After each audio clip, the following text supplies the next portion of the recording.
En la hora de la verdad, a través de Radio Red de RCN y con el patrocinio del Banco Popular, llega el editorial de Fernando Londoño.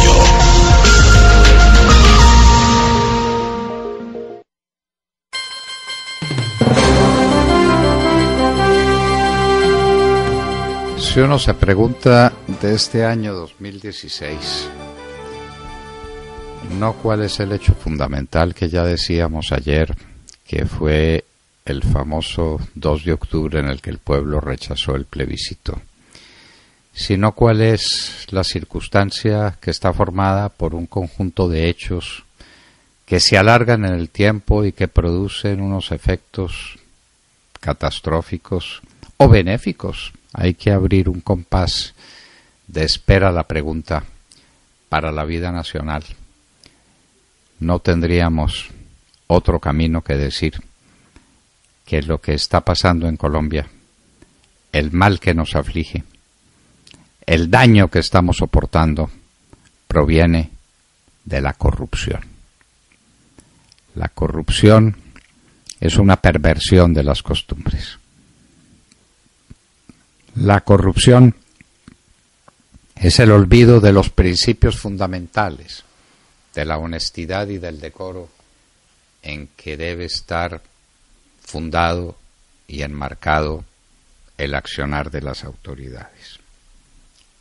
La corrupción lo destruye todo, lo acaba todo, lo liquida todo.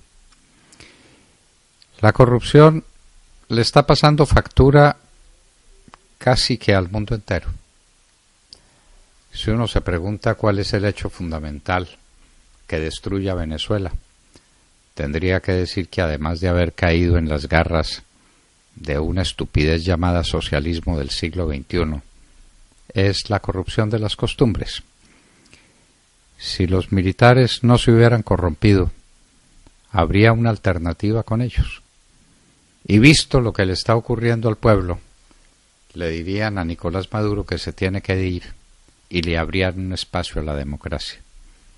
Pero como todos están comprometidos con la corrupción, como se convirtieron en el llamado cartel de los soles y se enriquecieron fabulosamente, no son capaces de hacer lo que pudieran hacer y lo que debieran hacer.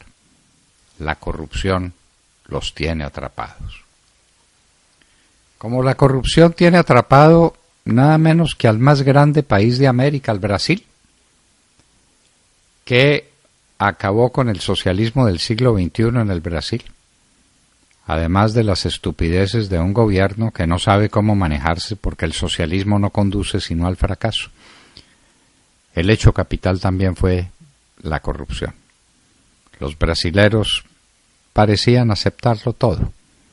La caída en el Producto Interno Bruto, el descenso en las exportaciones, el descenso de un país que estaba convertido tal vez en el más importante de los que no forman parte del club exclusivo de los países superpoderosos, el principal país emergente del mundo. El Brasil hubiera soportado todo eso.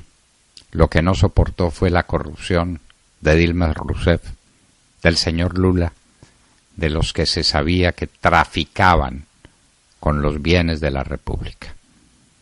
Y por eso la indignación, y por eso el golpe que le dieron a Dilma Rousseff, y por eso el que le han dado y le darán en lo sucesivo al que ha sido el autor y el actor principal de todo este drama, el señor Lula.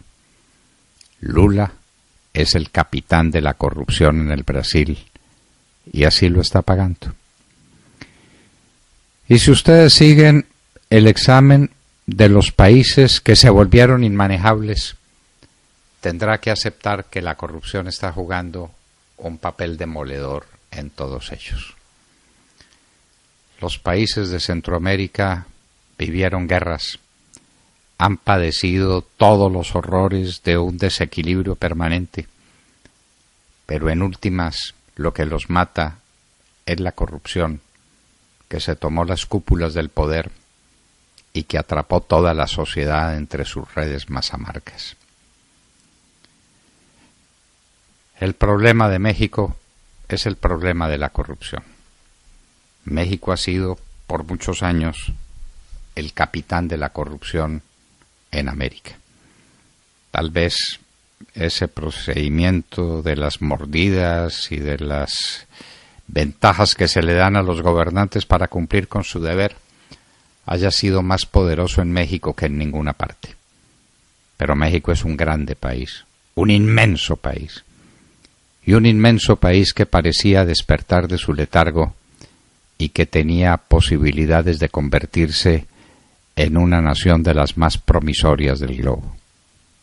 ¡Ay! Pero la atacó la corrupción de los narcotraficantes, y ahí empieza México a tambalear, las instituciones a desmoronarse y el pueblo a perder la fe, porque trata de conservarla inclusive en gobernantes ineptos, pero no la perdona en gobernantes corruptos. El mundo entero está sacudido por la corrupción. Rusia no ha sido capaz de reencontrar su camino, porque las bases de la Rusia nueva, después de la caída del comunismo, son las más deleznables, las de una nomenclatura corrupta. Esos multimillonarios rusos, ¿de dónde sacaron su dinero? De prácticas indebidas, de las prácticas de todas las nomenclaturas. No hay un sistema comunista que no tenga las características corruptas que México le está mostrando al mundo. Pues, señores, ese es el gran problema de Colombia, el problema de la corrupción. Y los colombianos no saben muy bien cuál es el tamaño y cuáles son los signos de los tiempos en materia de corrupción. Pero algo intuyen. La intuición es una forma de conocimiento que va directamente al objeto sin pasar por procesos inductivos o deductivos. Simplemente allá se llega. Es como un disparo de la razón hacia su objetivo. El pueblo colombiano sabe que lo han traicionado, sabe que se lo están robando y sabe que su principal problema es la corrupción. Y vamos a mostrar algunos hechos que ilustrarían esta desconfianza infinita que el pueblo colombiano tiene en sus gobernantes. ¿Qué se hizo? La bonanza petrolera. El precio del petróleo era de $15 y Colombia estaba produciendo 500, 600 mil barriles por día. Álvaro Uribe elevó la producción a 1 millón de barriles por día. Prácticamente la duplicó con su inolvidable ministro de Minas, el doctor Luis Ernesto Mejía. Y esto, si no por merecimientos del gobierno, sino por esos movimientos nerviosos de la economía universal. El petróleo multiplicó su valor por 4 o por 5 y llegó a costar un barril de los que producíamos más de $100.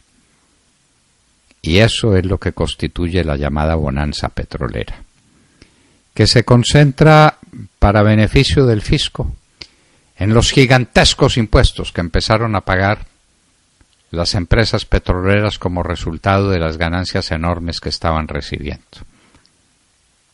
Pero por otro lado, Ecopetrol, la gran firma del gobierno nacional, empezó a mostrar unas utilidades sencillamente colosales. Entre esas utilidades y esos impuestos, el gobierno pudo recibir en poco tiempo cerca de $100.000 millones. $100.000 millones. La pregunta es ¿dónde está? ¿Qué se hicieron? ¿Qué pasó con la bonanza petrolera? Y eso no tiene sino una respuesta posible. Se la robaron. Se la robaron. ¿Se acuerdan aquello de la mermelada sobre toda la tostada? Esa es la voz de partida que le da el presidente Santos a sus políticos corruptos amigos para que salgan a robar por todo el territorio nacional. Y lo hacen sin pereza, porque uno se pregunta ¿qué quedó de la bonanza petrolera? Y la respuesta es una sola: no quedó nada. Pero no fue solamente eso.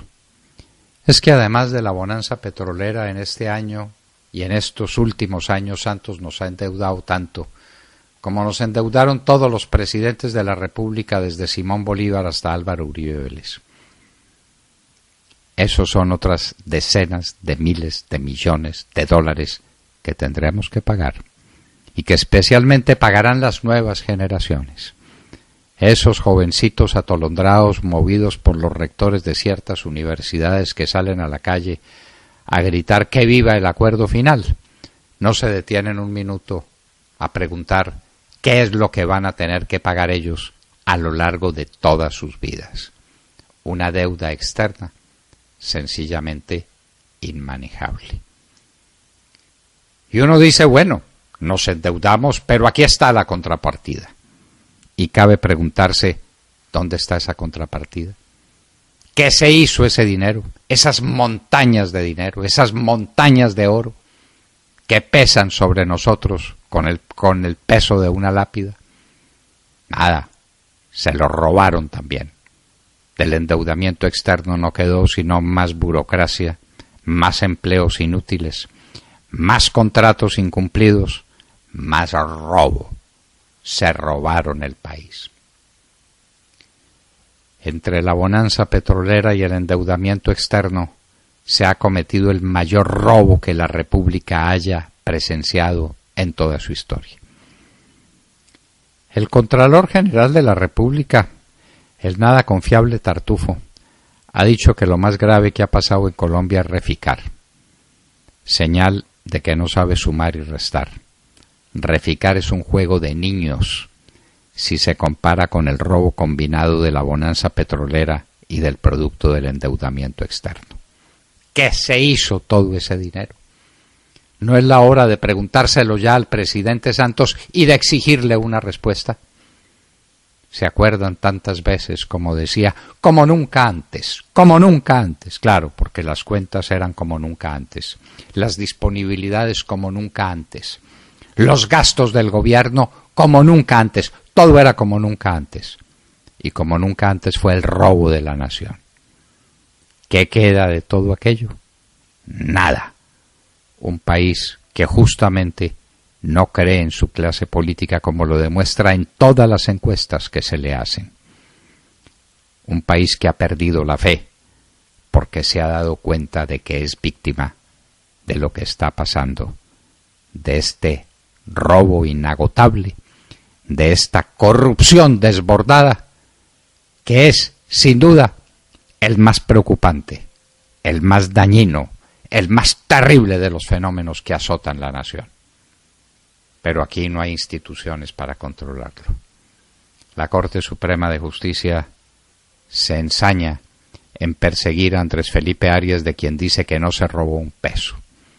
Los que se robaron la nación gozan de muy buena salud y tienen muy a salvo sus fortunas ignominiosas. A Colombia se la robaron. Este 2016 es el año en que se concentra como fenómeno de largo plazo, como fenómeno lacerante que parte toda la política colombiana, el de la corrupción de México o de Brasil o de cualquiera de los otros países, de Corea, donde la presidenta ha tenido que renunciar por hechos de corrupción.